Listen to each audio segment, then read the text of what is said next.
those who were not here last week, or those who were here last week, we just want to give a little encapsulation of what happened. Carol, she was our speaker last week, and she's like a lighthouse looking at history. But she could only bring us little pieces of how history was led up, like our Constitution just didn't pop out of thin air. It came from a history of many different events. For example, the Declaration of Arbroath. Remember that one? In Scotland? In Scotland. They were being oppressed by the British, so then they made a declaration. You know, that's the first time in history, at least in the Western history that we know. I'm not sure about the Eastern history, but where there was a declaration for their rights, and that was documented. So they drew from that, our founding fathers. And the Magna Carta, right? This helped lessen the power of the monarchs. And that was also a part of learning to be able to help form the Constitution that we have. So tonight, we're really privileged because a friend of mine and a scholar, he has a PhD in religion from Vanderbilt University, and he has gone all over the world. For over 40 years, he has been working with people trying to deal with conflicts, you know, whether it's in Croatia or Eritrea and Ethiopia, there's many different places throughout the world. And he has now really felt very strongly that it's time to focus here, because we have a crisis right now in our nation. And we need to understand, we need to really understand our rights, our values, especially our intrinsic rights. So I couldn't have a more perfect person, to be honest, to be able to share with us today the First Amendment. And I'm going to invite up right now Dr. Frank Hoffman, our main speaker.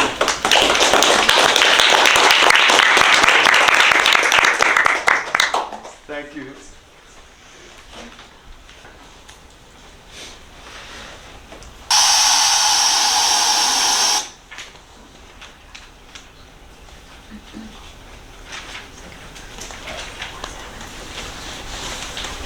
Oh, good. Here we are. All right. Thank you very much, Mike, for your kind introduction. And I just flew in from New York this morning, and you know about flying Europe at ungodly hours. And New York is very crowded compared to here. I'm just amazed. It seems like it's just got settled here. You know, it's like 6 o'clock and there's Mike driving, there's nothing but road around us. I haven't seen nothing but road forever, you know, in New York City.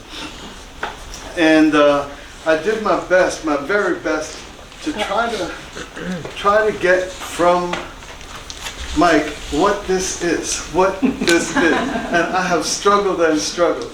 And now that I'm here and see everyone here, I'm more confused than ever.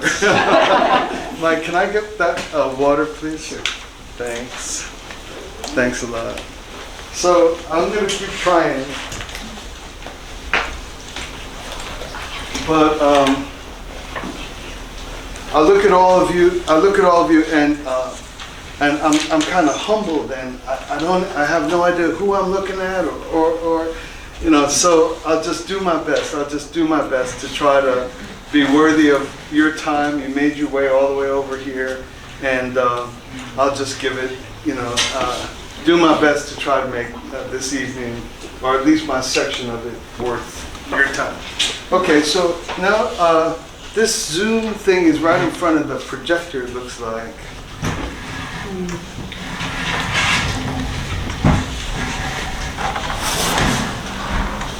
What? I think so. Yeah, there we are. Okay. Okay, but now is this in front? They can still see it. Oh, it can turn toward me? This thing here. If you push this down. Can I put it up there? Yeah, as long as they can see me. Because the Zoom, it was fine where it was. Someone on Zoom. Yes. Because it's just cutting me off from here. That's all right. Nobody ever looks good on Zoom. I think some people look especially bad on Zoom if they're not behaving properly. You got that one. Okay, so one of the things I thought of just at the very last second was to do a couple of things to introduce myself. As Mike said, I did interreligious work all my life, literally all my life, and it was at very high levels. I negotiated wars. I negotiated during the Gulf War. I negotiated between the U.S. and Moscow during the Gulf War, et cetera, et cetera. I just wanted to show a couple of pictures to show you the nature of my life real quick. So this is the head of all the Sikhs in the world. That's me. And then if I'm on sacred territory, I got to cover my head. Maybe people already know about that if you're visiting Sikhs, or even if you go into an Orthodox temple, Jewish temple, you got to cover your head. So a lot of sacred spaces will have the things there that guests can be properly taken care of. So that's the head of all the Sikhs in the world. I just grabbed a couple of pictures just to let you know my orientation toward life in America, my orientation toward the importance of the Constitution, the importance of this country, really. So that's the Archbishop of Luxembourg, and he's kind of a candidate to be Pope. It's just to kind of show this is the Chief Rabbi of Luxembourg, and this is in the living room of His Holiness the Dalai Lama. Tiny little room, much smaller than here, up in Dharamsala, India. And that's Desmond Tutu of South Africa, et cetera, et cetera.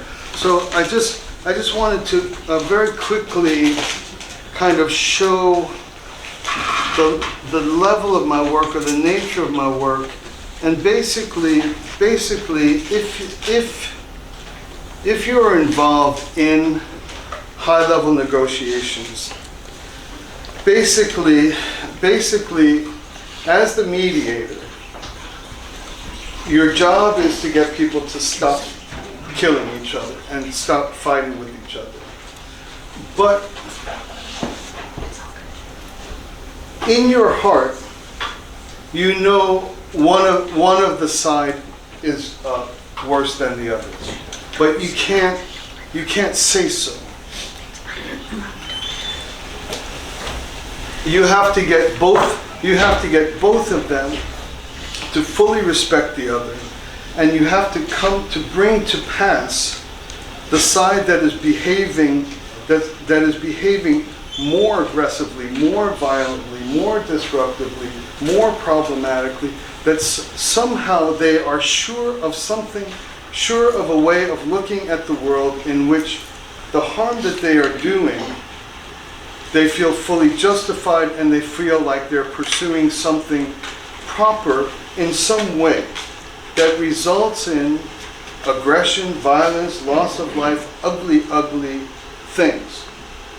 So all my life, as you saw, I was working in interreligious negotiations at an extremely high level. It looks like that's a very liberal community, honestly speaking. Peacemakers, they're extremely liberal. They're just liberal. The UN is extremely liberal. And basically, the problem and why there isn't real progress in peacemaking is because people are unwilling to hold, even internally, that one side is more problematic than the other. And in all troubled relationships, it is always truly the case that one side is more problematic than the other. It's not that they don't have perfectly good cause to. It's not that they don't have grievances. It's not that they might not have suffered oppression, and so on and so forth. But eventually, one side behaves in a way that cannot be affirmed. And yet, as a negotiator, as a moderator, you have to try to treat them both respectfully, treat them both with mutual, get them to be respectful of one another, and so forth.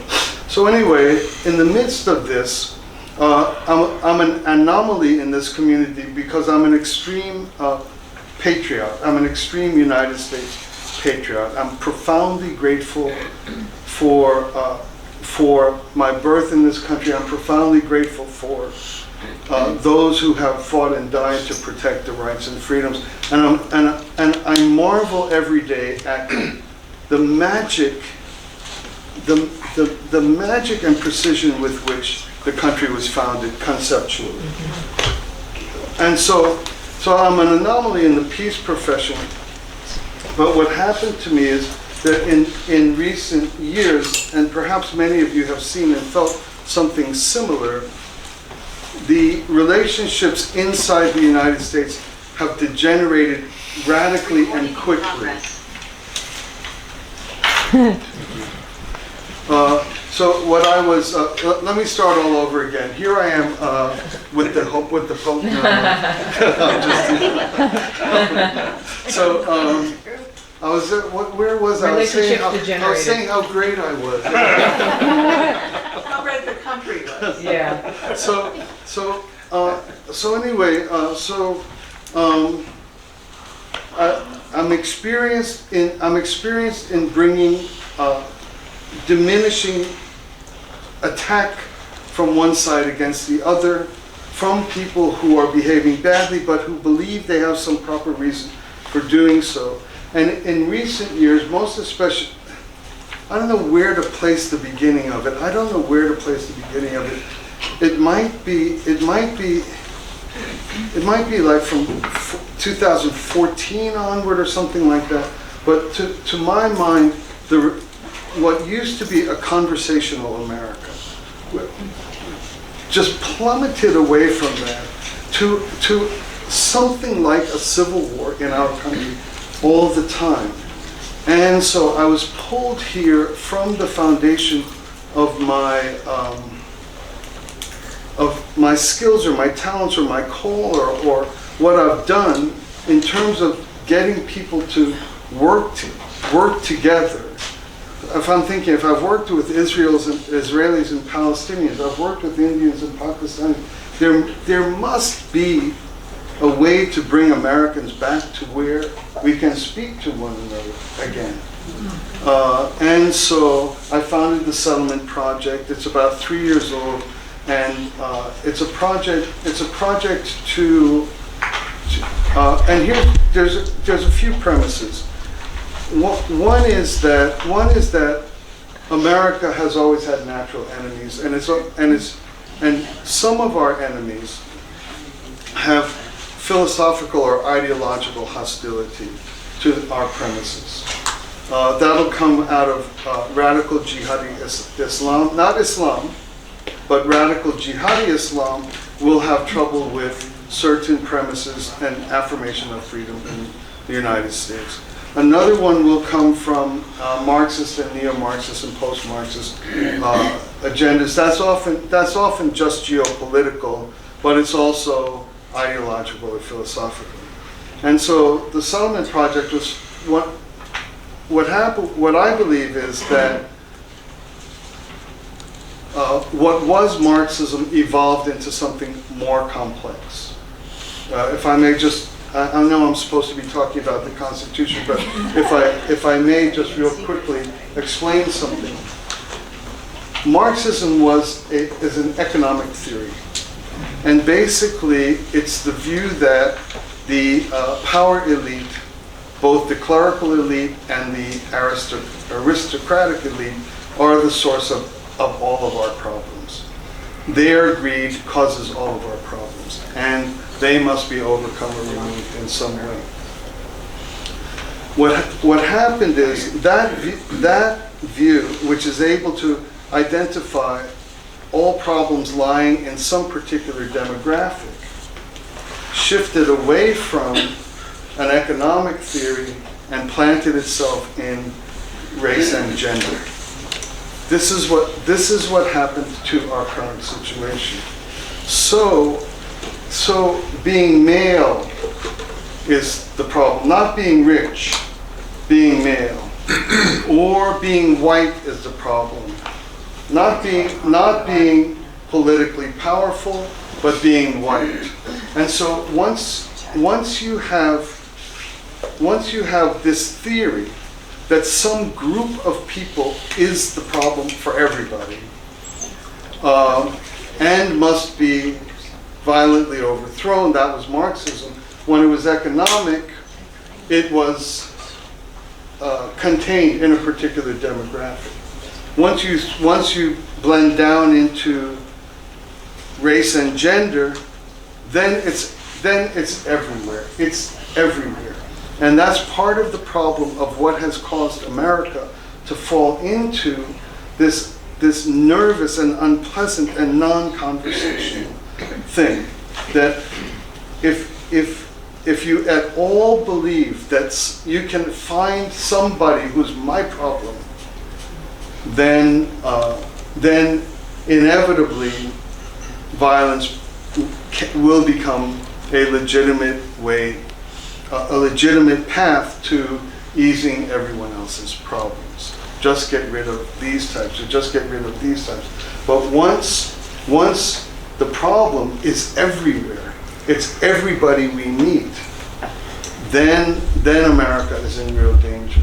A second thing that happened is that the greed in the tech addictions, especially social media addictions, and the speed of social media addictions avalanches or intensifies and doesn't allow conversation to progress. So I founded the Settlement Project in order to create a response to the new face of the basic philosophical approach that other people are the problem. Spiritual people, religious people, I don't know who I'm talking to here. I mean, I could be talking to a room full of Marxists. I really have no idea. But basically, Well, we brought food, so that tells you what we got. basically, spiritual people have at least part of their worldview that I myself am the problem. And what has to be fixed is me also. Non-religious and non-spiritual approaches can have problems that don't include me as being the problem. That's the fundamental difference. So that's what drew me into wanting to bring my life of work and talent and dialogue and the capacity to have brought peace.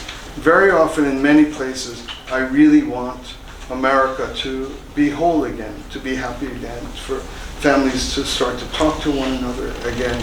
And it's a hard work. And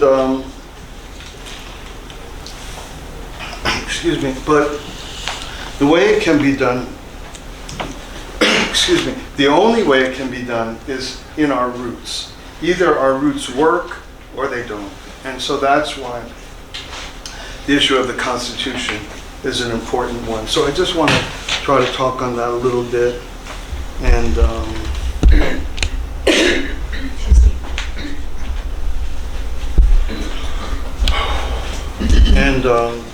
Mike invited me to focus on the First Amendment, but there are three little prolegomena that I'd like to have us look at for a second before getting purely to the First Amendment.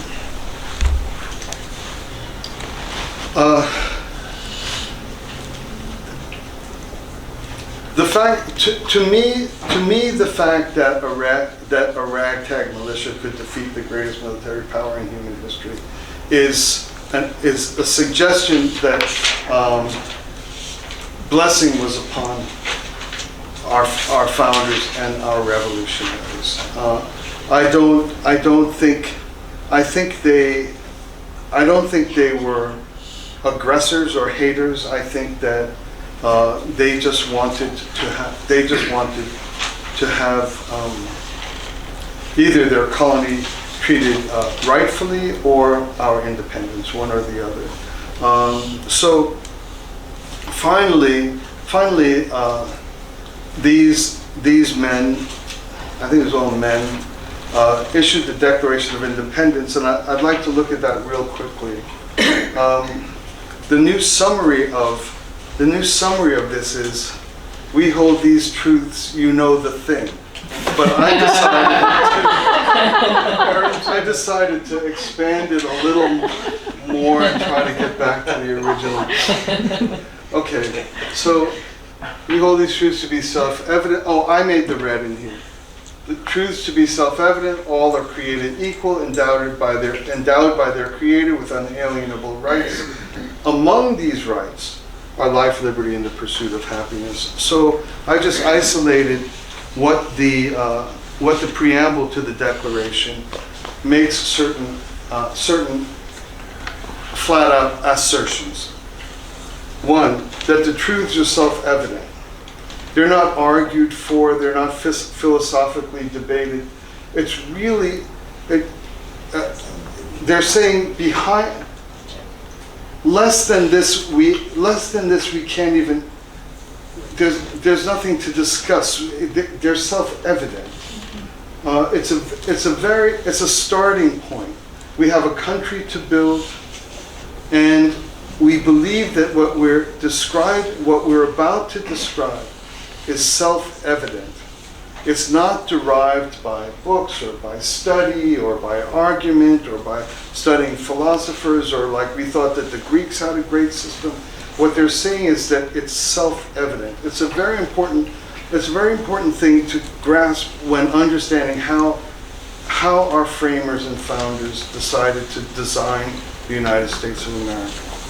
And some of these truths that they describe as self-evident is that human beings are equal. Either you accept it or you don't. Either you accept it or you don't. The framers say this is self-evident. It's a starting point. There's no discussion about that. When we build this country, the first thing is that there is no human being better than any other human being. Now, of course, there's better basketball players and worse basketball players. They're smarter and dumber. There's stronger and weaker. It's not a silly version of equality, but it's a radical affirmation that there's no one has more worth, more value than any other human being. No, not in any way at all. And that should be self-evident. The second thing is that the rights that they're about to describe are endowed by our Creator. This is probably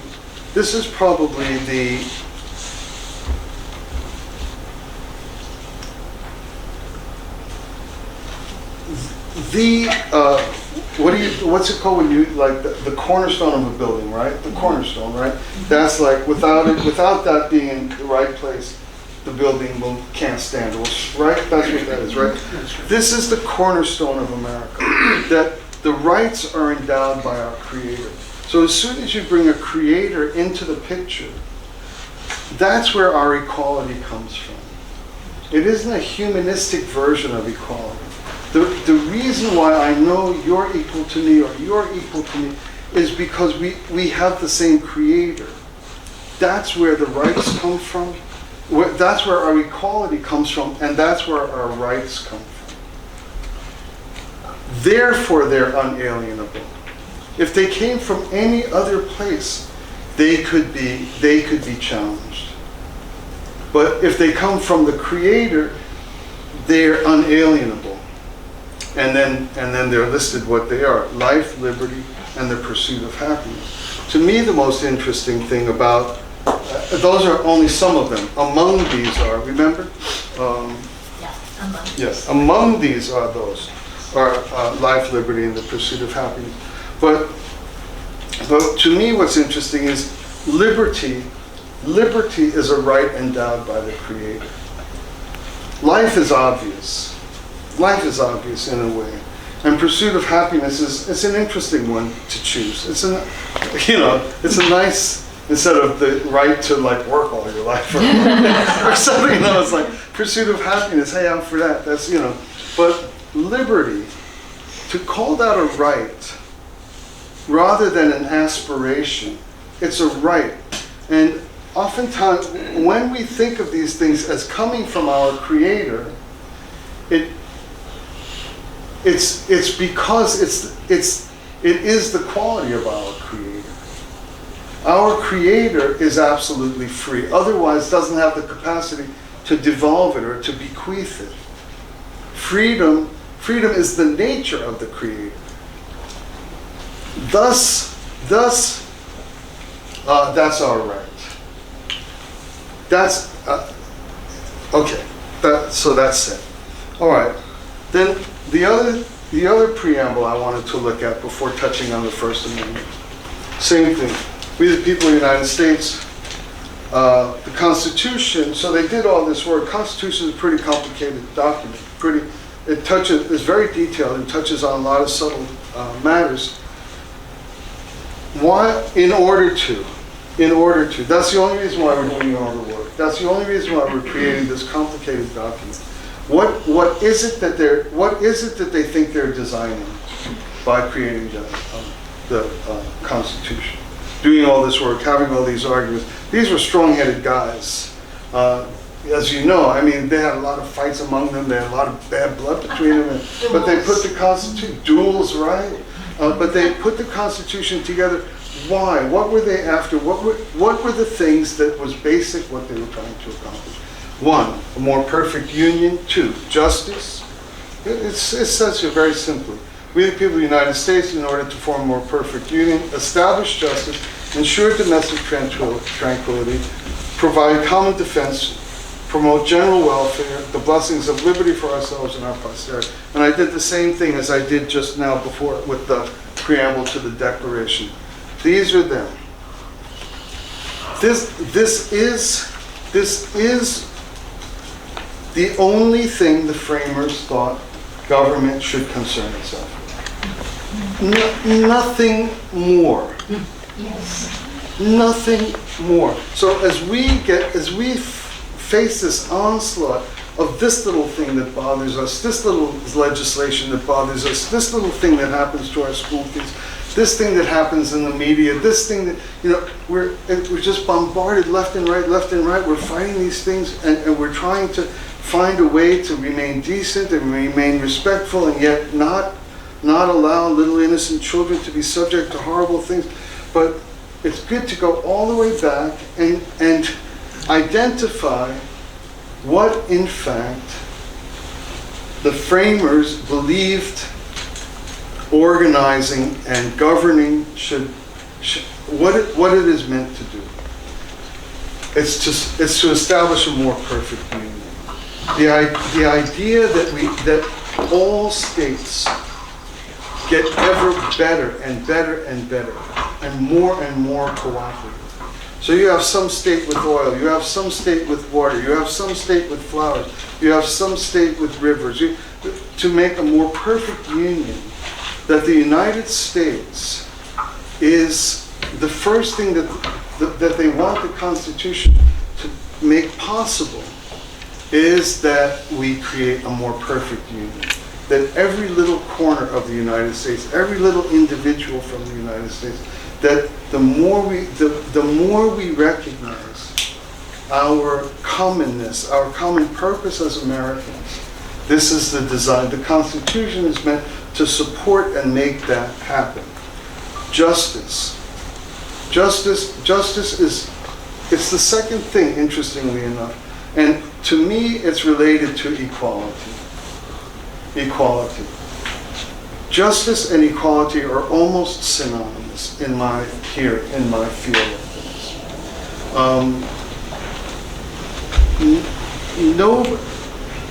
Nobody has a greater chance of acquittal or conviction than any other person. The deed and its reckoning should be the same for every human being. Domestic tranquility, common defense. Oh, I have domestic tranquility twice. Maybe that's my orientation. General welfare. That's kind of like the pursuit of happiness. General welfare. General welfare.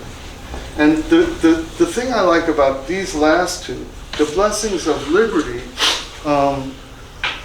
for ourselves and our posterity. This to me speaks to the kind of the extreme greed of people today, like environmentally concerned people are saying, what are you will feel or sense of what the first one is, right? People, more or less. The second one, people generally have a feel more or less what that is. Third, what's the third? That's when it starts to get fuzzy, right? It's like, and then the fourth. The fifth, people know because we watch detective movies all the time. You know? So we know the first, the second, because everybody's screaming their heads off about the second. And then we know the fifth because we watch detective movies. And then we might know the 10th because that has to do with states' rights. And that has to do with federal overreach. And some politically active people might know that. But the others, we tend not to know.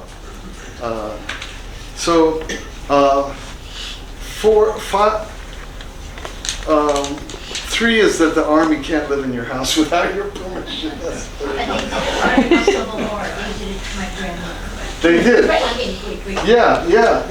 And if the people who love to read about the Revolutionary War, this was a big issue of being forced to house British soldiers. And of course, soldiers in your house are not always very well behaved, especially enemy soldiers. So anyway, so here's the first of them, and this was what I was asked to speak on. So once again, I did this same, here it is, and I made the red here. So the First Amendment shall make no law respecting the establishment of religion, the prohibiting of the free exercise thereof, or abridging freedom of speech or of the press, or the right of the people to peaceably assemble and to petition the government for grievances. That's all the First Amendment. And so I did the same thing here that I did with the two preambles. I just made it into this list once again, we can see. So here's the First Amendment. No establishment of religion, and I'll talk about these a little bit, because that's what I was asked, invited to do.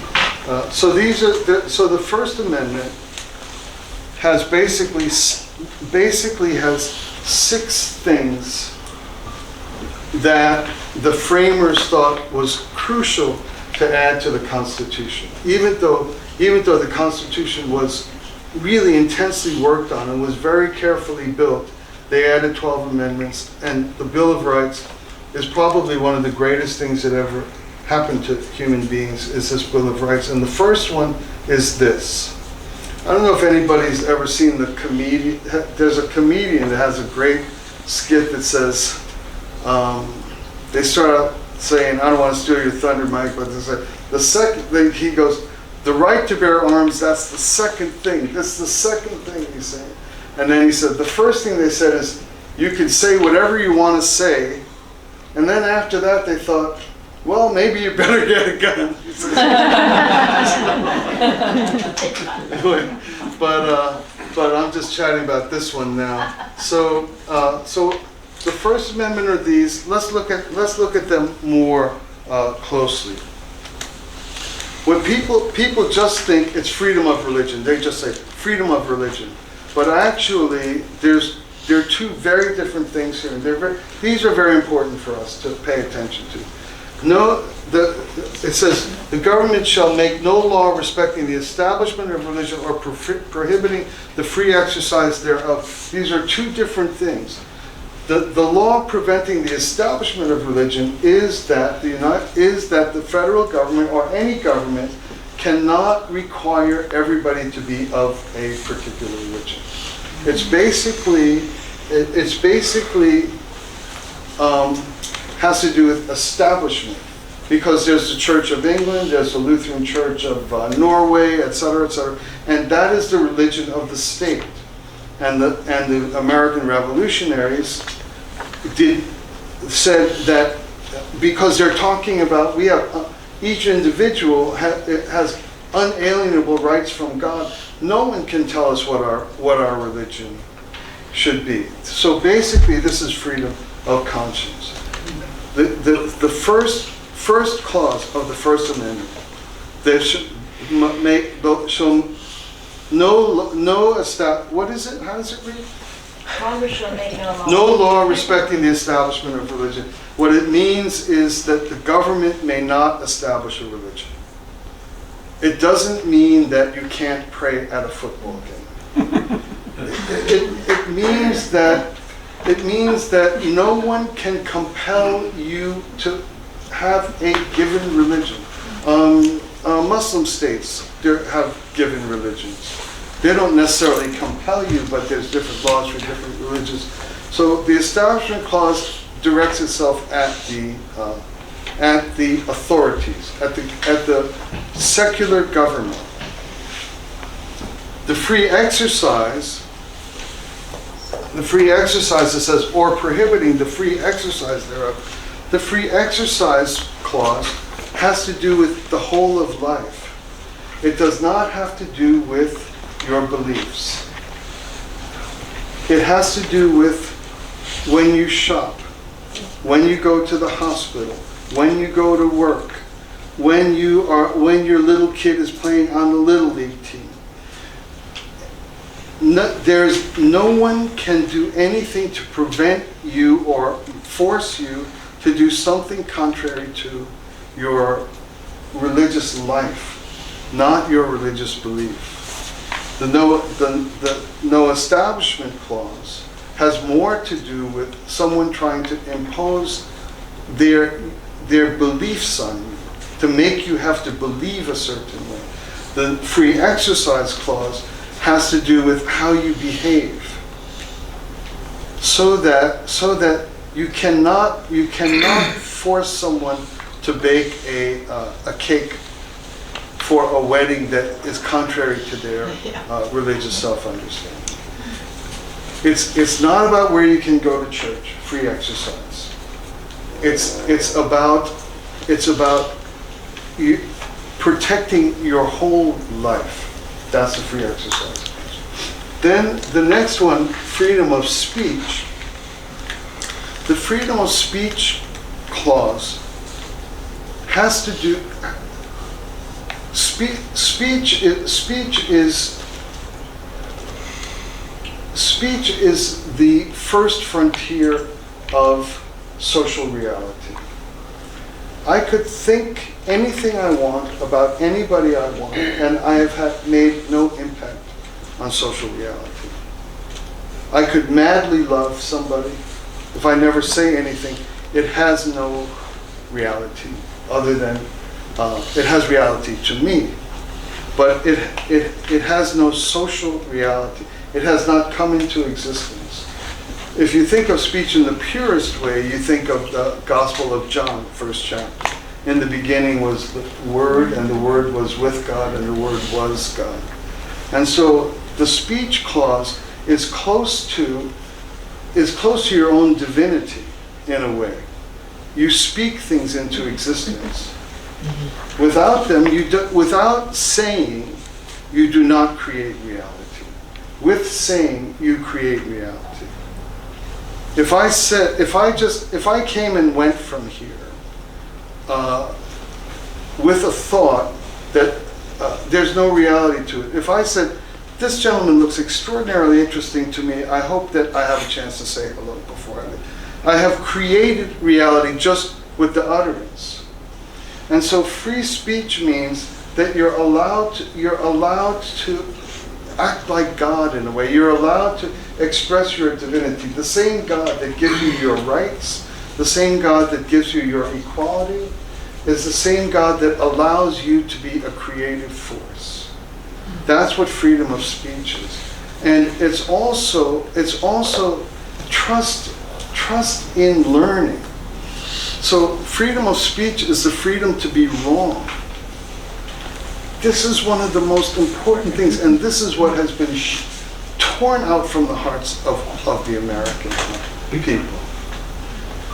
The freedom of speech is the freedom to be wrong. And this doesn't exist anymore. You'll take a person with a glorious history as a public figure, and they'll say one small little thing, and they're killed. They're killed. And freedom to learn. Freedom for me to say, you know what I think? I think that all, yellow people are kind of always walk around like this. And you say, that's the stupidest thing I ever heard. You have 1,000 examples of the exact opposite of what you just said. And so I say, oh my God, you're exactly right. What a perfectly stupid thing I said. I've grown, they've grown, I love, this is my best friend forever who helped me learn. This is, so the freedom of speech is the freedom to be a socially creative individual and to be able to grow and to be able to learn. I think it's one of the I've never heard of any other country that has that. Now they have it after the United States has had it. The freedom of the press is something entirely different.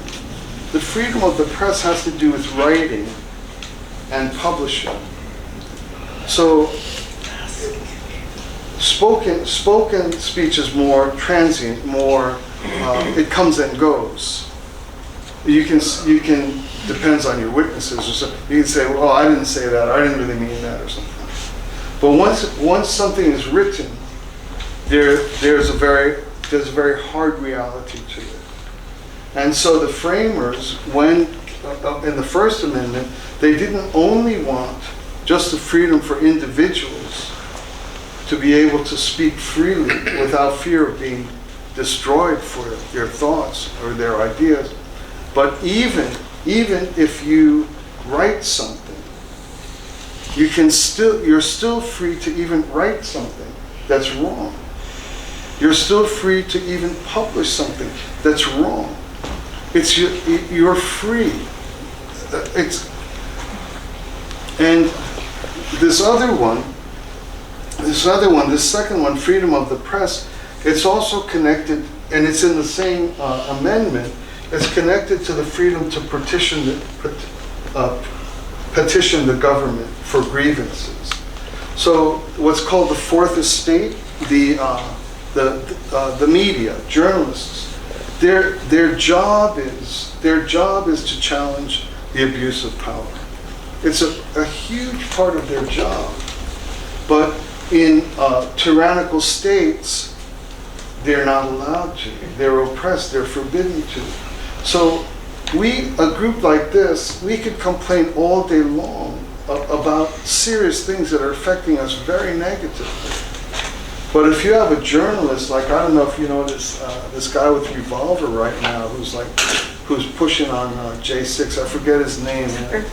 What's his name? Tucker. Oh, Tucker just revealed the J6 videos, but I wish I could remember his name. There's a handful. Beatty, yeah, Beatty. This is a guy who's like, he's risking his life. Or these two guys that just appeared in front of Congress, who were Taibbi and Schellenberg. These people are risking their lives. If they were in a certain kind of state, and we're praying that America doesn't become like that, the press is not free to challenge the excesses of government or the excesses of power. So each one people tend to lump together. The freedom of religion. You can believe anything you want. That's not what it is. It's not you can believe anything you want. It's that the government cannot establish a state religion. That's what it is. Not you can believe anything you want. And free exercise doesn't mean you can go to any church you want. It means that nobody can impinge on your religious life. It's far-reaching as an affirmation. Freedom of speech. I touched on. I don't know how eloquently or the passion was there, but I don't know if I communicated clearly enough. It's everything. It's everything. It makes a harmonious society, or it destroys a harmonious society. The freedom of the press is a sacred class who they might get killed, these people, right? I mean, they might be disappeared or Khashoggi. Huh? Khashoggi. Yeah, exactly. And people have accused President Trump of further diminishing or weakening the rights of the press. But I think what he was critiquing was the press becoming an arm of a single point of view. Rather, I don't think he was trying to undermine the rights of journalists. He was just begging journalists to do their work. Okay, no, I haven't gone over too bad. I've actually had time. Okay, so I Questions? hope this was You okay? helpful. Questions? Oh, sure, Yeah. I can take questions.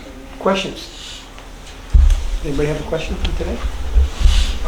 Here you go, Sheldon. Didn't do the other two, the last two, Which did I miss? 5 and 6. Why didn't it, I wonder what happened. It's showing here, but did I? Oh, there it We is. didn't discuss them. Oh, Yeah. freedom to assemble. Oh, I knocked across to tie the freedom of the press to the Okay. petition government. Okay. Freedom to assemble. That's what we're doing here. We're doing it. Yeah, but no, it had a lot to do with the double standard of what were called mostly peaceful riots of the summer of 2021. So freedom to assemble, it's a tricky thing, but right now you're not allowed to gather near the restroom in the plane, right? Little things. Okay. Okay, so Sheldon had a question? I was just going to ask on your, you said a minute that free exercise of religion does not mean you can believe anything you want. Right. It's more than that. It's more than that. It's a tricky right, because there are limits to, like I probably couldn't sacrifice a goat here. It's probably against the law, maybe. But some people might The law think butcher 2 blocks from here. yeah, but he couldn't do it out in the field. I mean, there's laws that, Yeah, you're right. yeah. So, but what I meant to say is, it's not freedom to believe whatever you want. It's your freedom to practice your religion within the confines of the laws of the land. So it's a tricky Freedom of religion, not freedom from religion. freedom of practice. Freedom of practice. It's a very bold right, and it's a very hard one to navigate. Like So, for wearing a example- hijab. Say it again, please. Like wearing a hijab. Yeah, for example, or what if there was a big minaret and there were calls to prayers at 4 a.m. That's practicing your religion, or it's Taking peyote. there you go. Yeah, Yeah. it always touches up against technical laws, civil law. But ideally, it should shy away from that as much as possible. If it's not coming up against any other law, it should always err on the side of giving the believer the right to live in the way that their religion expects them to. Please. Yes. I had a question or a thought that came up when you were talking about the Bill of Rights. The part about that it comes from the Creator. What was the wording of that? Oh, the Bill of Rights. Yes. Was it the first? No, the Declaration. Was it the Declaration? I forgot. What Yes, the Declaration, the preamble. Rights are endowed by the Creator. So I assume, I may be wrongly, that the people who wrote these documents had some similar beliefs. Maybe not, I don't know, but believing in a Creator. But I just thought about a lot of people today don't necessarily believe in a Creator, or they believe in science, or they might, or alien, who knows? Yeah. Yeah, What do it's you a think great about that? question. No, it's a great question. The framers were not all theists. Some were deists. So they for the time, they were quite a broad range of different religious impulses among them. But none of them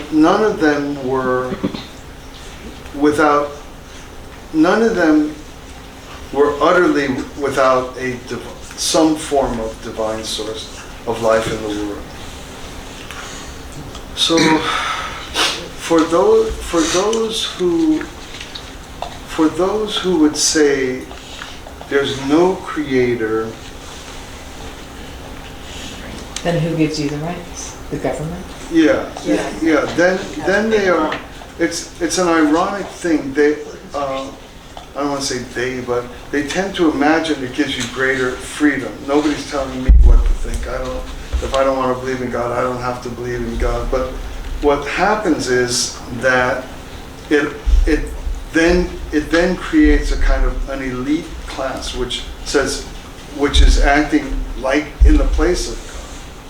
That's what happens once God is abandoned. It's a curious irony or paradox, to say it too lightly in a way. So isn't there some So, kind of but- provision for the president if they're an atheist? What? I thought I read something about that. That they had some kind of provision in case somebody who was an atheist wanted to run for president, that was going to be okay. Yes, an atheist should be able to run for president. That should be no problem.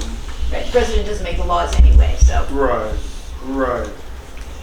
I think you can make laws as an atheist in keeping with the assumptions of the founding of the Constitution, I think. I mean, I think that you're born with it. It's not given to you by any human. correct. That's the root of our freedom, is the original divine. There was 2 hands up. Well, Then I'll go to you after that. well, and just trying to be objective about that one too, they use the word creator. They didn't use the word God, you just use the word God. Some people think it's one and the same. They use the word creator, and like you said, where did our beginning start? And what are we now?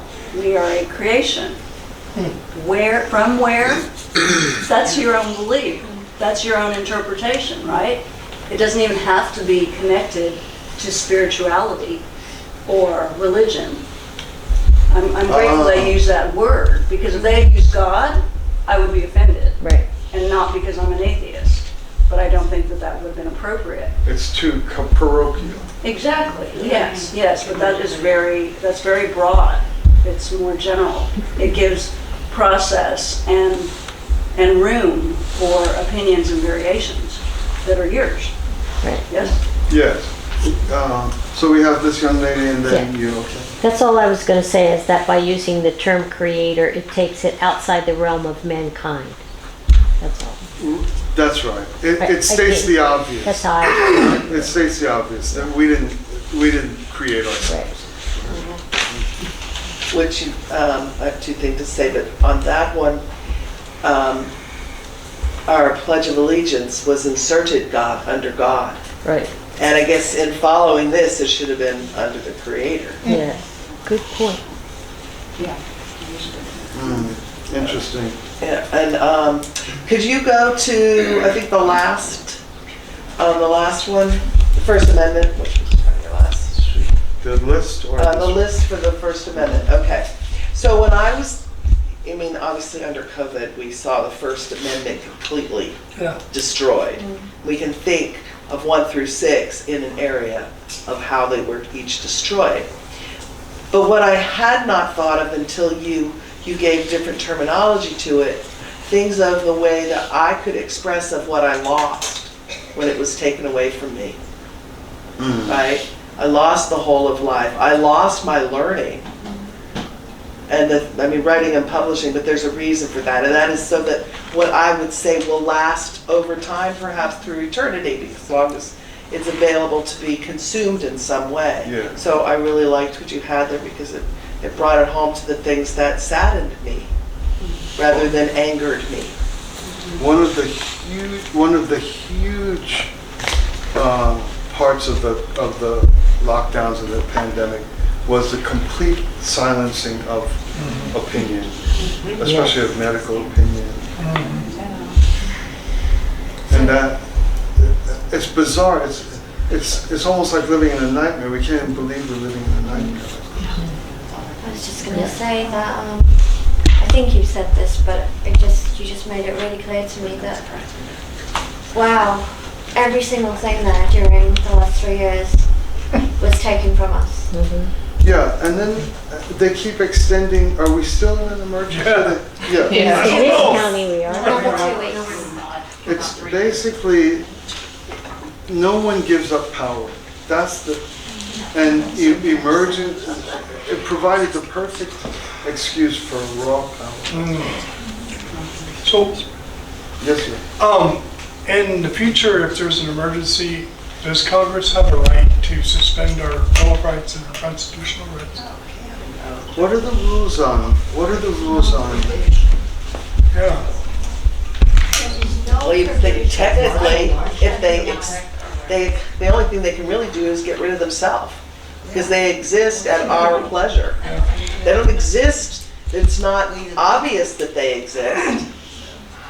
So who are they to suspend anything except for themselves? That's an interesting angle. Yeah. It's an interesting angle. Okay, just one more question. Well, it's kind of a long, an open-ended question. I was hoping we could talk about Taibbi and Schellenberger's testimony. That was the most shocking thing I've ever seen. It was heartbreaking. It was heartbreaking, but their solidity was fantastic. They were heroic, but how they were treated was devastating to me as a citizen. I agree with you, but maybe I'm a little bit of an optimist. I thought people could just, it made the ugliness more plain. Yeah. In a certain way, but it did enrage me to see them treated with such disrespect. But I think that the extremes are showing themselves to be so ugly by nature that there's an entity, and again, I don't know my audience here, but and I'll be out of your way in a second, Mike, but there's an entity called classical liberals. I'm sorry. Classical liberals. You've heard the term. These are the people who have a very rough time with the extreme left right now, and the woke left, and the cancel society. And so some of the figures are like Taibbi and Schellenberger. They're all liberals. They're classical liberals. And Bill Maher is a classical liberal. He's like a loud, obnoxious, Trump-hating guy, but he's one of the guys who's really challenging the extreme left. And what I was thinking on this, and maybe I'll conclude with this, is that with a pendulum, the motion towards balance doesn't come from the middle. It comes from the last outermost moment before it changes. And so that the people who'll be pulling us away from the precipice, curiously enough, are all these liberals. Wow. Like Taibbi and what's her name, Barry Weiss, and so it's kind of like, if you see that, it might be encouraging to hope that we're at the outer limit, and so we're being pulled. We maybe have a hopeful horizon coming up soon. That's great. Thank you. So what I want to start with is a little bit about why I'm teaching here in this class, how I got connected. I will go into I have a self-defense background. I taught martial arts. I had a school on Telegraph for many years in the early 80s. And during that time, I had a student from Finland, and he went back, he had received a black belt from me, and then he sent me a ticket. So I went, it was in the early 80s, and I went to Lenin. I thought, when I was in Finland, I thought, what the heck, I need to go and fulfill my martial arts purpose, help society, help the world. So I thought, well, heck, I'll go to my enemy. That's what it is. And I went to Russia. I went to Leningrad. And it was there that I experienced something that I really got a feeling of what it is to live under a very authoritarian system, communist system. And so this is me teaching later on, but I'll tell you about that. So then I came back, and then later on I went to Burma, Myanmar, and I also experienced, you'll see that on the next slide. You want to see the next slide?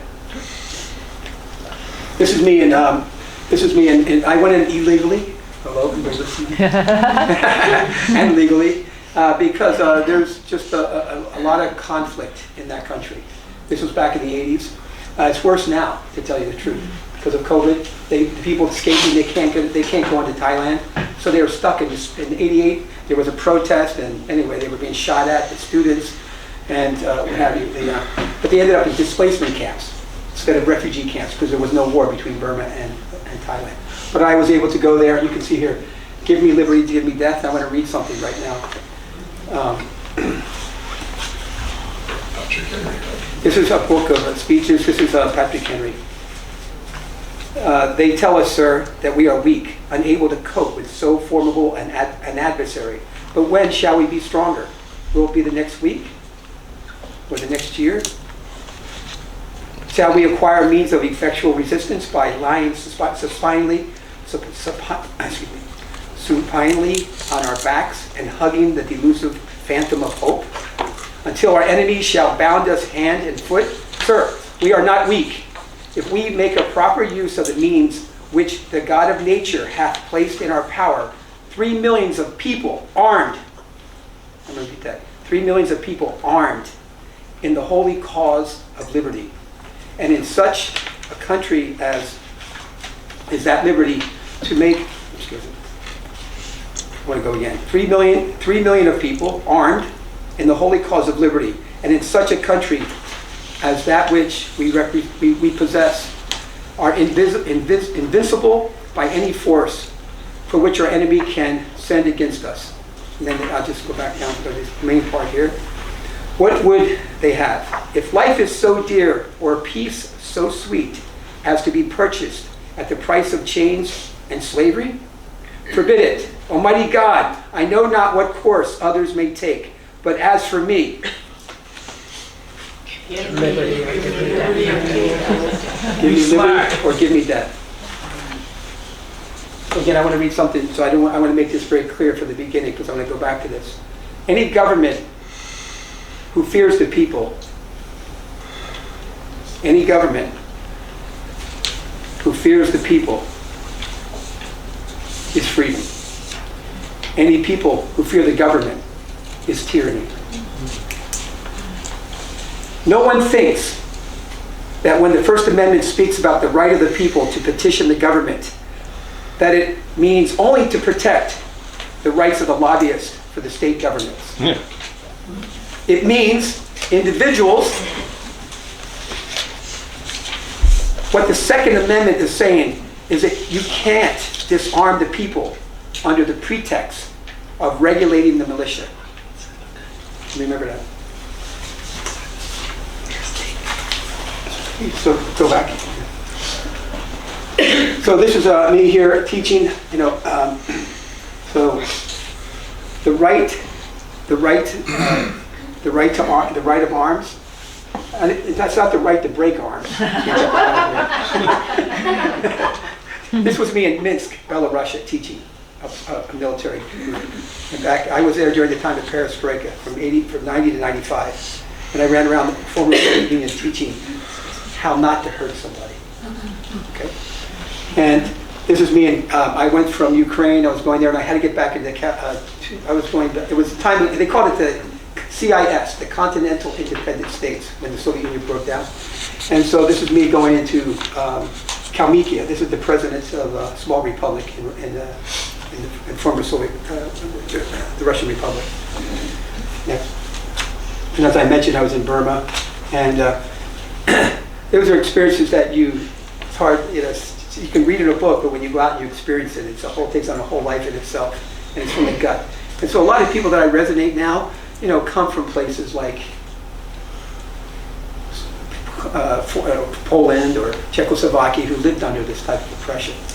I remember teaching one time before, when Estonia was still was annexed by Russia, still under the, and I was teaching. It was called the Home Front. I'm talking to the leader of the Home Front. Anyway, I'm out in the jungle, I'm out in the countryside, and I'm teaching them. And then he says, "I got to tell you, it's so complex in our country, not like you in America." Right? We all got a few things, right? The little challenges, right? But he was talking about having freedom of this country. You know? Anyway, next. So the Second Amendment is the right to bear arms, not to break arms. So really the Second Amendment, this is the exact quote here, a well-regulated militia being necessary to the security of a free state. The right of the people to keep and to bear arms shall not be infringed. So this is the second Bill of Rights. The Bill of Rights, again, our Constitution is basically the body, right? This is the framework of, this is the practical side of putting together a government. But the Bill of Rights is to give us our individual protections, right? So, the right of the people is to keep and bear arms. But what was meant by adding well-regulated militia and necessary to security of a free state? Does it mean that you only can carry arms if you are in the militia? You know, can guns only be used for national defense, or does it mean self-defense?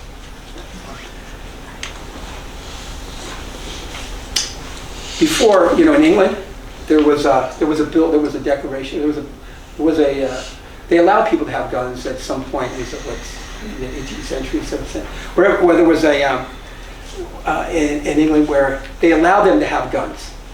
The way the government wanted to do it, they didn't have the freedom to have guns, but they just gave them this condition to have guns, right? To allow them to have guns. I think it was to be able to arm the Protestants. So before the Second Amendment control, next. Yeah. So the belief is that, here's the key word, the citizen soldier. The belief the part-time citizen soldier would represent the values of his community. That's what that meant. So, you know, remember the Lexington and Concord, and the British, for 10 years, they were oppressing the colonials. And so they were coming after, they knew that but they didn't allow them to have guns. So they were coming after the guns. They were taking land and they were just oppressing. So when they came, you know, across Concord and Lexington, they all rallied. This is the Minutemen. And they weren't coming for their hunting guns, okay? They were coming for the guns that they were to use against them to stop them from oppressing them. And so this was a time of, this is what the shot around the world, if you remember that, where they were able to push them back to Boston all the way, because they really stood up for their freedom there. Yes. So collective rights and individual rights, the right point of view. Some think that the Second Amendment was designed only to protect the rights of the states to have militias, not the rights of the individuals to bear arms for their own self-defense. So, you can ask. So, individual rights were included in the militia. The militia was the body of the people. The militia includes everyone in the community. Also, the Bill of Rights was included to protect individual rights, not the states. Okay. So, also the Second Amendment says the right of the people meant to protect the individual rights. So the Second Amendment and the courts. There's no federal court that I know, everybody here knows, that ever struck down the gun control legislation as a violation of the Second Amendment. So the future of gun control. Did you know that the NRA, the National Rifle Association, do you know why it started? You know the impetus? Does anyone know? Yeah, it was to keep people ready so they can use their sidearms, rifles. It was for the black man to defend himself against the KKK. That's how it started. Could you expand on that, Mike, now or later? Yeah, after that. So that if the Second Amendment is infringed, no other constitutional rights are safe. Just because criminals use guns does not mean that law-abiding citizens should be denied the right to bear arms. This is the cost of democracy. It's the same about the freedom of speech. So, you know, you have to take it. So I'm going to show a video here on Naomi Wolf. She's a local, she grew up in the Bay Area here, in San Francisco. But I just want to mention that the Benjamin Franklin, he's a really key person in our freedom, for our Bill of Rights, for our Constitution. And he woke up every day saying, how can I make myself and other people better? This was his mantra. This was his focus. And when he was going back and forth to England, the Parliament really treated him like trash. And he came back indignant. He's a really, he really just was disrespected. And he's a key person, really, for us to have that fighting spirit, so we have our freedom today. So there's many people today, right now, and I think all of you are here because we're like-minded, right? We all feel something, but we feel like, how can we communicate that? How can we really share with each other and really what we feel in our heart? So the more that we understand our rights, the more that we're going to have confidence, right, to defend them. That's what ACORN is all about.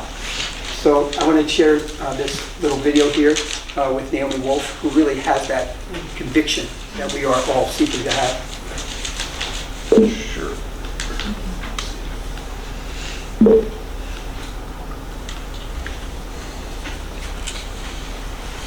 Can you see the heading?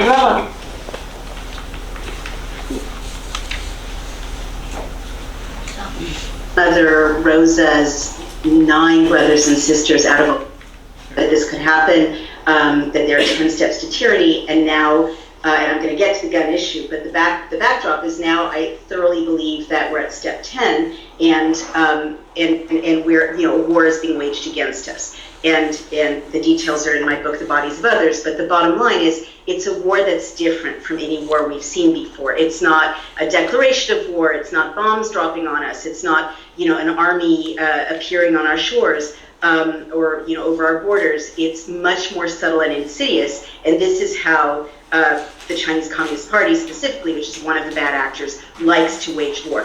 The point being, I've been predicting for the last year and a half publicly, knowing history, many of the things that have come to pass that are bad, from food supplies disrupted to energy disruptions. Soon there will be cyber attacks. I thoroughly expect the months leading up to the midterms to be increasingly dangerous.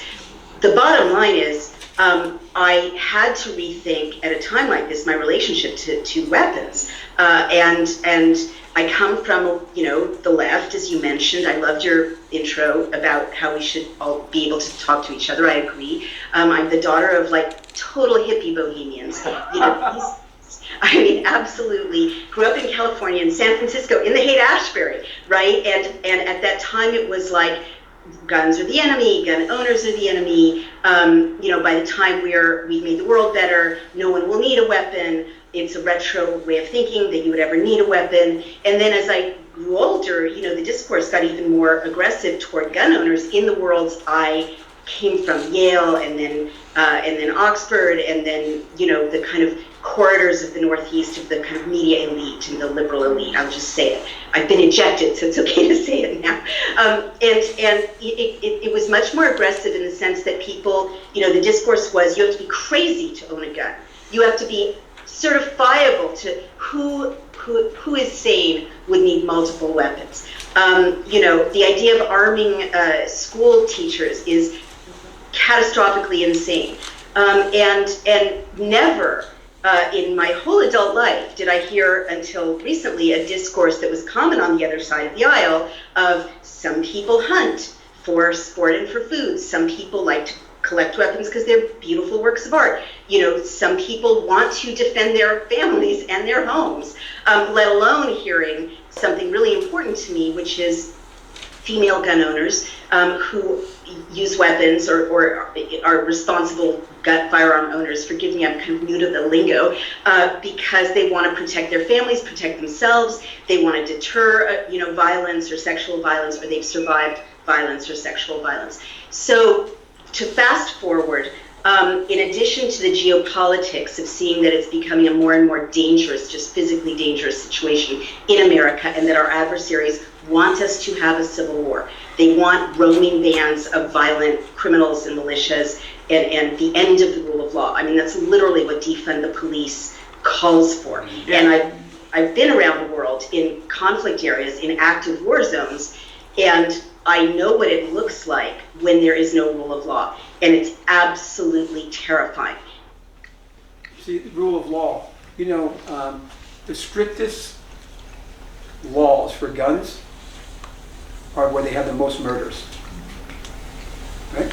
New York, Chicago, LA. So more laws is not the answer. It'd be funny, the police. See, you call, I have to say honestly, I live in San Leandro. Down the street was the marina where all the cars were. They were stealing cars. For the first time in my life, I felt that I couldn't defend my family if something came. You know, and I have the training, you know, of defending, of being around the world and pretty confident walking down the street. But it was crazy. There was no sense of consequences. I know policemen. It was out of control. And so the fact that we have the right to defend ourselves isn't like, I mean, there are certain limits. You know, there are certain boundaries. Freedom isn't just I have freedom to shout, you know, fire in a movie theater, right? But you know, freedom has a principle. You know, freedom has responsibility. Freedom has truth. Freedom, you know, truth. So in truth, there's love. You know, the creation, the whole principle of creation. We alluded to earlier about communism. You know, communism is a principle of conflict. You know, the thesis, antithesis, and I think you can talk about it later. But you know, it's a conflict brings progress and all that. I have a flower business. What I understand is a stable. Where's my flowers? Where'd they go? The lily. I didn't put it up there. Yeah. A stamen and a pistil. They don't fight each other and then they make a beautiful flower. It's about, you know, they work together in harmony, right? The idea of life is harmony, right?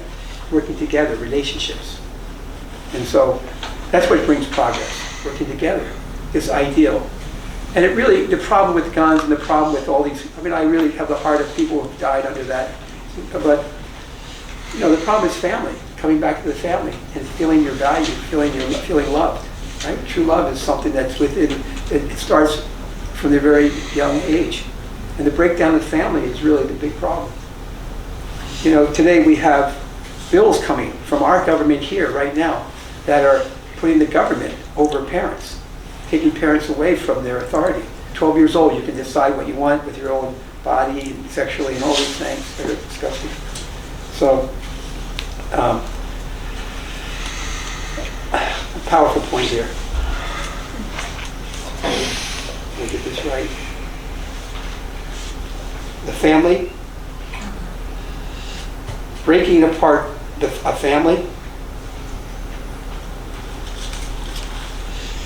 is an act of aggression.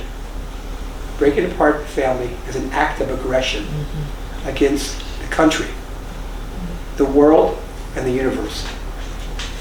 And we see that happening right here today.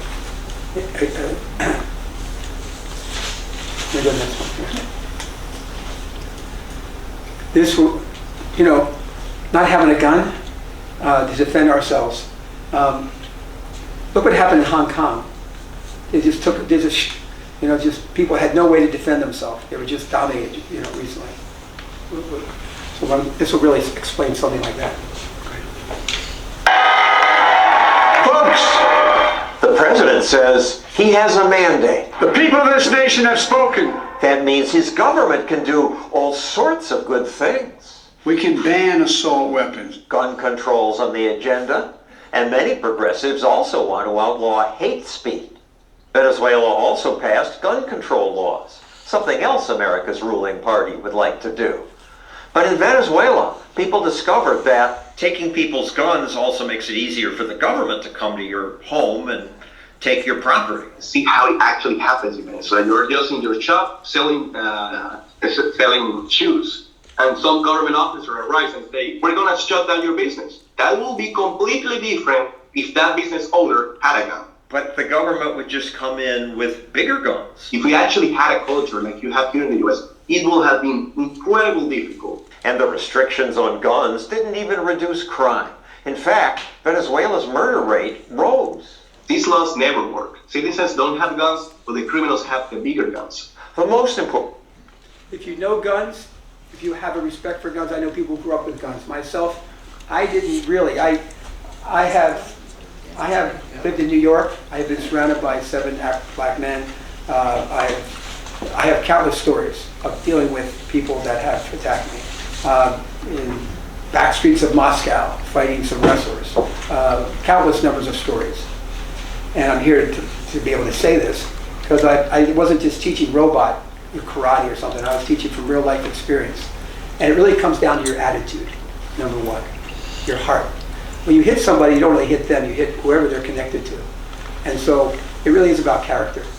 Life is about character and about the kind of attitude you have. And I know that, if you're thinking like, oh, if you hit someone, hit him back or something, it happens. You'll get it. There's a cause. For every cause, there's an effect. And it's something very invisible, that we talk about where it comes from. And so it takes training to love. When I teach first, I'm sorry. Whenever somebody attacks me or anything, like the other day, there was traffic here coming from the Bay Bridge all the way. It was incredible the other morning. I had to go to the flower market. I'm coming back. And, anyway, I just tried to get in the left lane. It wasn't I just squeezed in. The guy was so angry and he was BMW rich guy. It's like he was so angry, over this. And we were in line for hours. It was really, I've never seen it that bad, going up that Philander. So it's a blessing to know the truth, to really know that love is, like, again, what's the greatest freedom? What's the greatest freedom, right? Freedom. What is the freedom to love? You lose can you love in a place where you don't have any rights? Can that be real freedom? Can you really be free? Right? So I think please listen to this key point. Eternal beings who more than value life in this physical world. We are eternal beings who more than value life in this physical world. If you're going to say, I love you for 2 years. Sounds weird, right? I love you. That means forever, right? Especially if you have an intimate, she's my sister, right? I love this woman.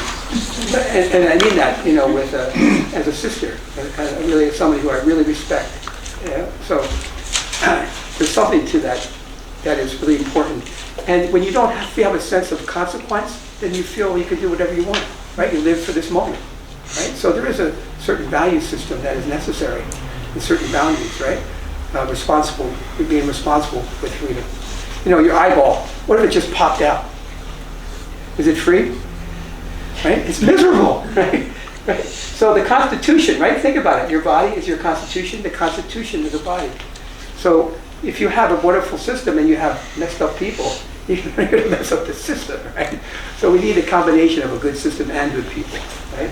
And we're missing that right now. The fundamentals of civic education, teaching about how to be a good citizen. Okay, good. Folks! There we go. Okay. This is a few years ago.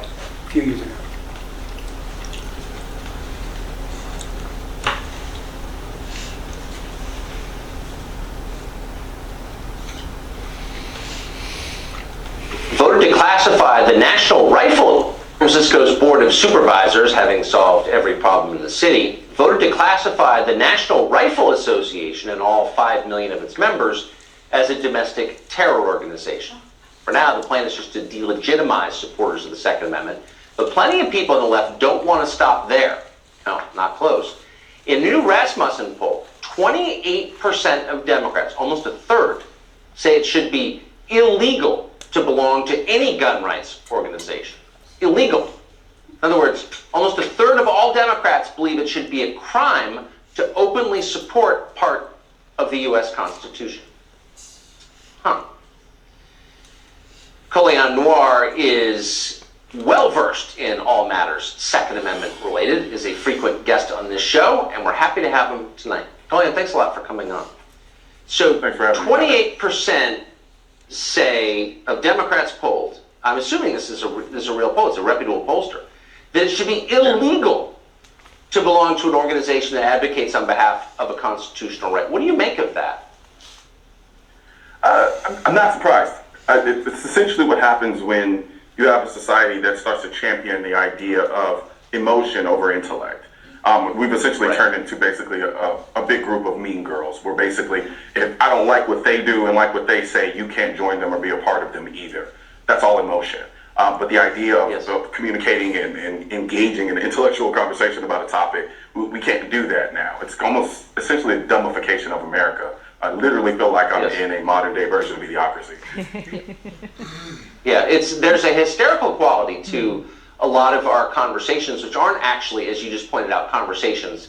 They're more, people emoting past each other, getting red in the face, and a lot of heavy breathing, but there are very few reasoned arguments taking place anymore. I think you're absolutely right. What should the average gun owner or Second Amendment supporter think about this? Should we be worried?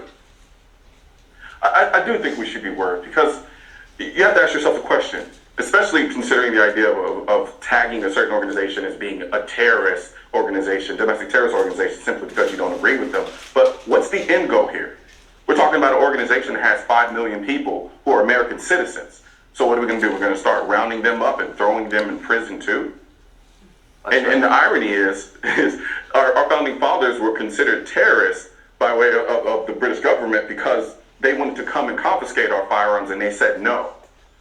So now we're literally dealing with elements in our own country who are saying, you know what, we want to prevent you from owning firearms, and as a result of that, we're going to deem you a terrorist. So they've essentially proved the point why the Second Amendment is as relevant today as it was in 1790, in that, no, you actually do want to eliminate the idea of bearing arms in this country, and you'll go to whatever extreme possible to do it, even to deem you a terrorist. And we all know what we do with terrorists in this country. It's not a good sight. So what's the end goal? That's the question we really need to be asking, because it's just... So there's not a whole lot of people who think that our present government is going totalitarian. I heard a little, right?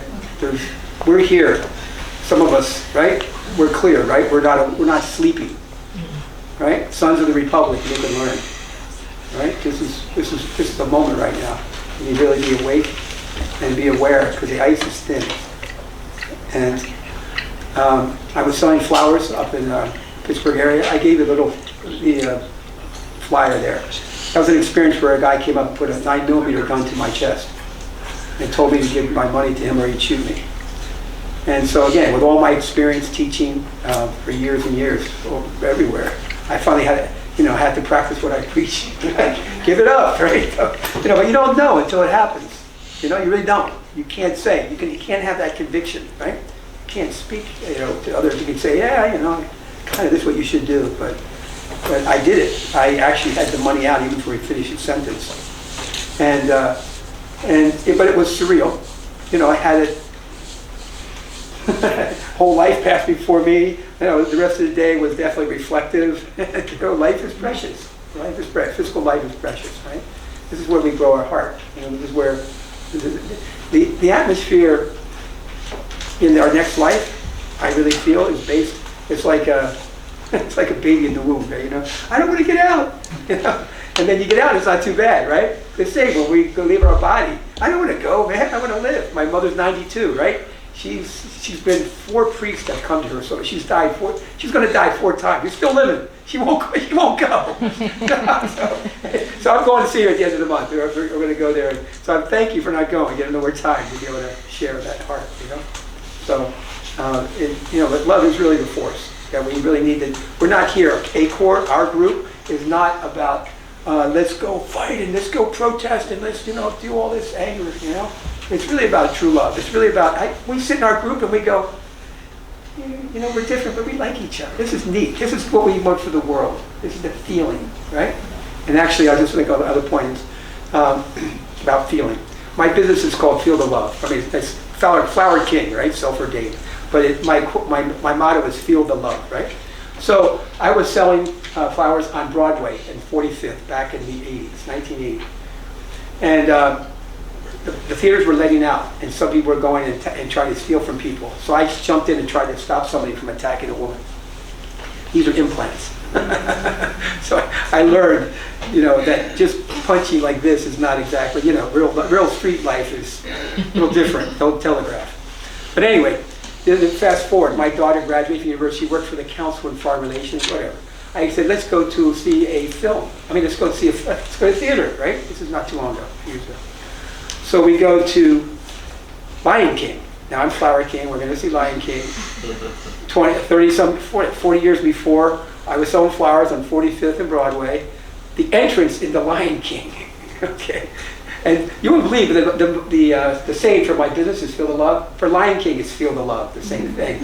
So it was like a circle of life going back into the.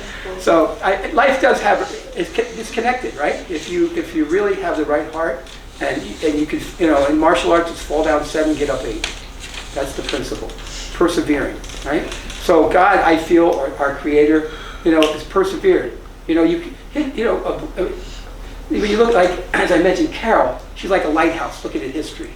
And you can see the mistakes, and if we can learn from that, we can really be able to kind of discipline ourselves to go forward. And I'm not the example, but I am determined. I really, honestly, by connecting with ACOR, and I have a very clear belief in God and family and all that, and all religions have that pretty much, right? Basic principle of family. But I really feel just the connection to the people that I'm meeting and all of you. It really is what I believe. It's really it's the family. We're a family, right? There is, and this is like one family under God, to say that, but that's like our saying, right? But here's the irony. I lived in Russia 4 years. These people had called Zaklit Sierra, an open heart, right? They lived under a materialistic philosophy, but they were so open, Whereas here, we have a more Judeo-Christian background, yet, the pornography is off the charts. The whole morality, breakdown of family is incredible, right? So anyway, I'm just saying this because this is where the gun, to have the right to have a gun, it really deals with your own sense of control in your own self. To have a gun, it's dangerous. But if you understand how to take care of a gun, we should have. To be able to buy a gun, you should take lessons. You should have some regulations, no question. I'm not saying you just have a license, you just have a gun, you can do how you feel. But there should be. People that know guns, they never point at somebody. So if you take away the guns from people, the bad guys are going to get them. That's the reality. So we have a right to defend ourselves, right? These are our rights. This was the key to our Constitution, that we have individual rights. And this makes us different than any other. I know Mexico and Guatemala, they can have guns, they have a right to have guns. Yeah, I read that somewhere. I don't know if that's exact. But anyway, people don't trust. The governments are not giving people that trust them, right? But as we heard earlier, that we are the boss, right? They're not our boss. They're to be servants, right? They're our servant, right? If a servant is supposed to put the boss in jail or do this kind of thing, we have everything upside down. So we have to really, really own, and we have to really believe that my rights come from God, and the government is there not to. I'll just say the Constitution just whittle it into a couple words: less government. Okay, and when you look at the founders, they all had a sense of morality, a sense of spirituality, a sense of principle. Right? Responsible freedom. Right? But with that too, you need accomplishment. You need to have results. And we see results. When you look around the world, why do people come to America? Right? What's up, Richard? So the Constitution preserves, this is from James Madison, the Constitution preserves the advantage of being armed, which Americans possess over the people of almost every other nation where the governments are afraid to trust the people with arms. And this is what you want to protect. This is my family, my daughter. As I mentioned, we went to see this is my son-in-law, and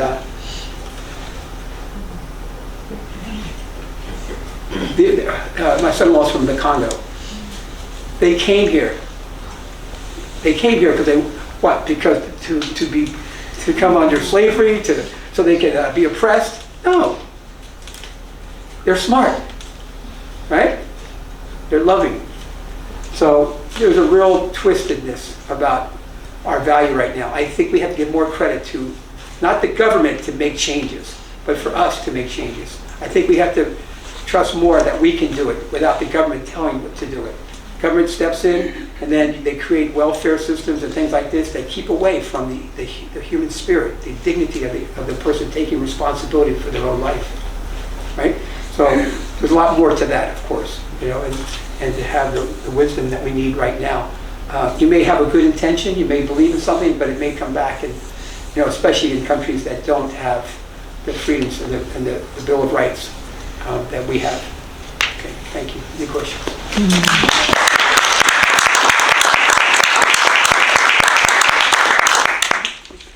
You want to help with questions?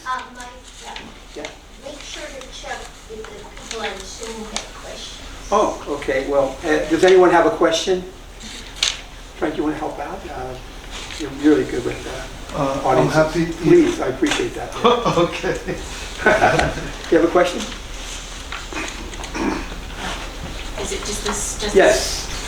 So, thank you for touching on explaining what a militia is, right? Can you, and maybe I missed it, but can you explain to the class what well-regulated meant to our founding framers? Can you repeat that question?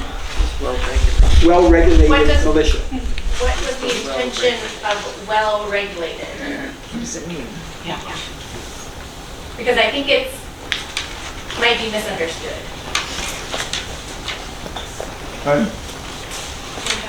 I think it's, from what I can sense, I don't have an educated answer on this. What I can sense of it is that militias are the essential unit for the protection against tyranny. That's what they are. That's why a lot of defense of Second Amendment doesn't appeal to me.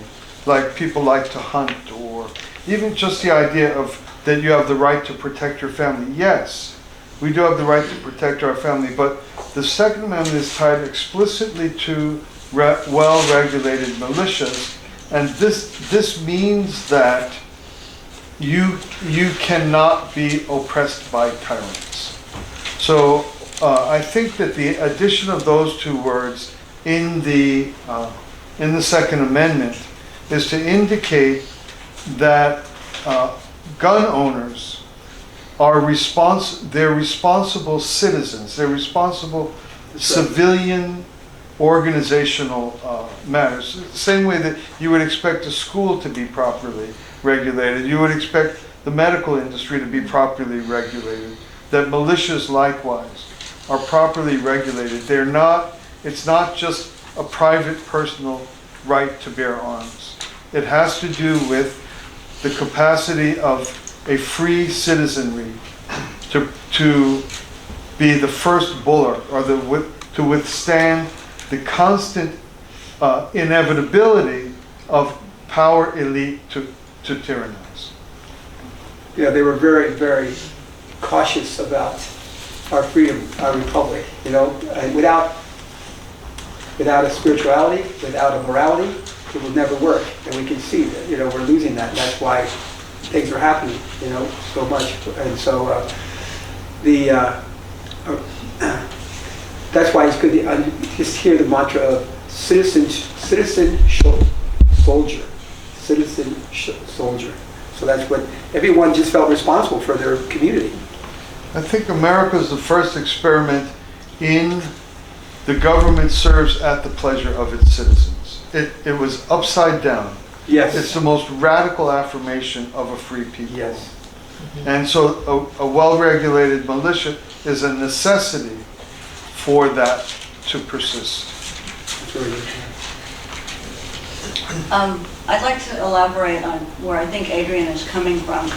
As she was pointing out, well-regulated, the adjectives, the description before the militia. And I think this is a good point that sometimes goes along with the opposition that we hear a lot of times of who the framers were and how they were living. Slavery is one of the very specific issues that comes up within groups with debates and differing opinions. I personally think that that phrase is also very relevant to what did they have at that time? How did they live at that time? What were their weapons at that time? You cannot compare what they had to what we have now. Weaponry is insane right now. I mean, this is my personal belief. It's crazy. People that are making their own guns and making, assault weapons or otherwise, whatever, they're just adding all this power to this weaponry. They didn't have anything like that. I don't know if Adrian was thinking along those lines or not, but I personally think that there's a very important distinction there for us to interpret and to figure out with the world that we live in now, and how to come to a balance with the Second Amendment. Again, the Second Amendment is to protect all the amendments, fundamentally. And again, the government... There's no statement in the Constitution to say that. Although you see it importantly, but the dictionary definition of militia says a military force raised of civil populations to supplement the regular army in an emergency. So in the founder's situation, definitely you wanted the citizenry to be able to be unpaid available army members because we're under attack from outside forces. But when your regular army is disbanded or you're not in a war situation, certainly the framers see the understanding that you need to be at times prepared to do battle with your own government or with your non-elected government and their heavily armed representatives. But as she was saying, 200 years of technological change and the non-existence, the idea that our well-regulated militia is pretty much within the confines of the National Guard, which is a sort of subsector of the military, makes the question of personal ownership of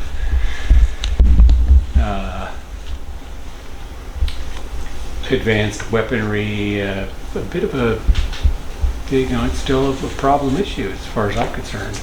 Again, the government, when you fear the government, there is no freedom. People fear the government. The government,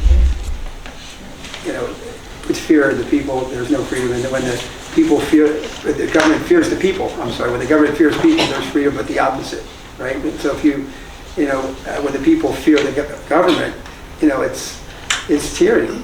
And so right now, you can really feel more than ever. I mean, this wasn't an issue in the past, about the gun rights. It wasn't. It's more recently, about owning a gun and just finding ways to take away that right.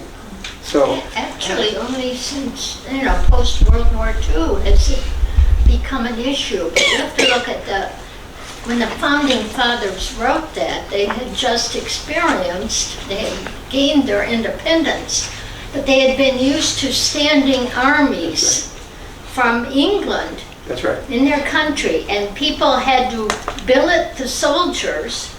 If they were out marching somewhere, they just occupied people's homes, ate their food, used their firewood.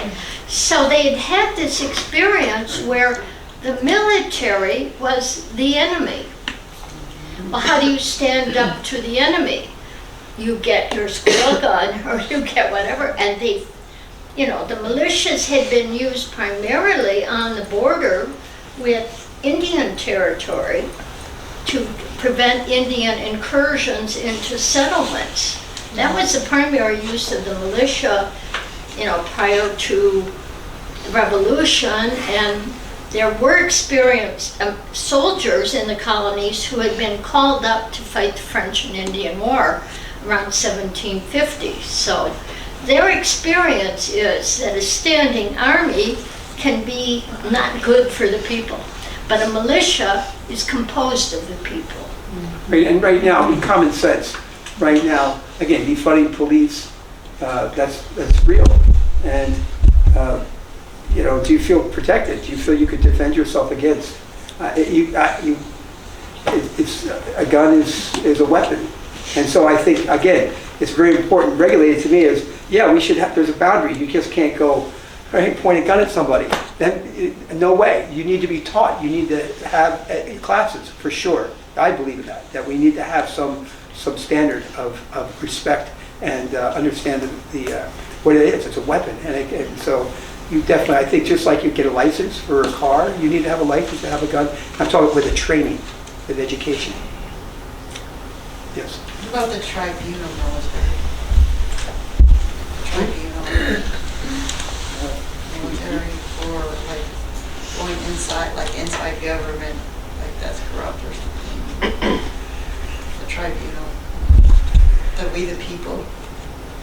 Yeah, we got, there's a lot of, I'll give an example like in Venezuela. Don't think that it just became this totalitarian overnight. The Soviet Cubans were influencing and, he had a basis, Chavez, to be able to have such a right of way to go forward. So things, you can allude to this, how we've been getting to this point. It's not just overnight. The education system and, influencing our youth. And what does Lincoln say? What happens in your classrooms will be reflected in your culture. Yeah, let's see that. At the time, before the Revolutionary War, during and after, we had loyalists and patriots. The patriots were for the independence. The loyalists were loyal to the crown. That's right. And they didn't understand why you would turn away from such strength. I mean, the British Navy really owned the sea and was going to provide all the protection against Spain and France, anyone who wanted to come into America when she was very fragile. But they were also as worried about the loyalists as outsiders. Yes. Many of the loyalists went to Canada and the others went to Bahamas, I believe, because there was crown down there. So, and that could actually happen at this time too. I mean, there are people who will choose safety over your constitutional rights, right? Oh, that's correct. Put on the mask, we're going to save everybody. Get your vax or don't come out. Those were completely because of the same safety. So again, you will have nothing. You will have nothing, and you will like it. Actually, I want my human rights. Okay, so you can't have that. So we're going to finish with that, but it's getting late. Okay. Yeah. Oh, I just wanted to comment on the gentleman and the lady. Thanks for sharing. That was good to hear about the dangers that exist with all the power in the sidearms nowadays. But what do we do? Do we outlaw them? And if we do, then won't the outlaws just have them? And won't we be at their mercies? I mean, we're at that moment in history where there is a lot of power out there. Yes. With, like you were saying, and you were saying too, so much power. But what do we do about it? I mean, if somebody gets caught with one, do we throw them in jail for the rest of their life? No, they usually kill themselves. So if you outlaw them, only outlaws will have them. So you saw it here in Venezuela, where the guy, it's a total dictatorship now. I didn't see anything of the kind. I saw some people saying some things on TV. I didn't see right now in Venezuela. Yeah, that clip from Venezuela. We don't have to listen to television. You think that they have their freedom there? It was the richest. It was the most prosperous. Yeah, Venezuela's they're not free. And now they're living. It's a big the government just dominating the people. Right. The people are suffering their whole more than ever before. It seems to be doing pretty well under Chavez. It's like gotten trickier under Maduro, I'm pretty sure. But what Stossel and that guy were saying in a TV clip, that's just two heads talking. I didn't see any data points or facts behind that. I know there's a lot of projection about what's going on in South America, and it's another tricky topic. But I think what's been clear is our attempt to overthrow the government there in order to take their oil. So what we see on the, just like what we're seeing the mainstream media tell us about COVID, I don't believe anything the mainstream media has told me about global affairs for the last 20 years. I know 3 people who've left Venezuela and would have what was said there. My but yeah, sister-in-law, that's just the 3 government people. took everything they had. Yeah. She was forced to leave with a baby. It's just it's I've heard absolutely some terrible. crazy stories. We could just talk more, but any just, yeah. Well, I know that the elites are scared because 61% of the United States are Louder, gun please, owners. Janet, can you just speak louder? Can you project a little bit more? Oh, I said I know that like the elites or whatever you want to call them are afraid because 61% of the United States are gun owners, and that scares them, so that's a good thing. Right. Anyway, thank you so much for tonight. Please come back. Thank you. Thank you.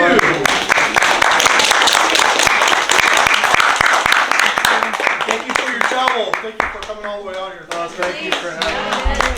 This is one of the most lovely groups I've ever been with. It's really. No. We just settled this town last week, you know? We're just newcomers.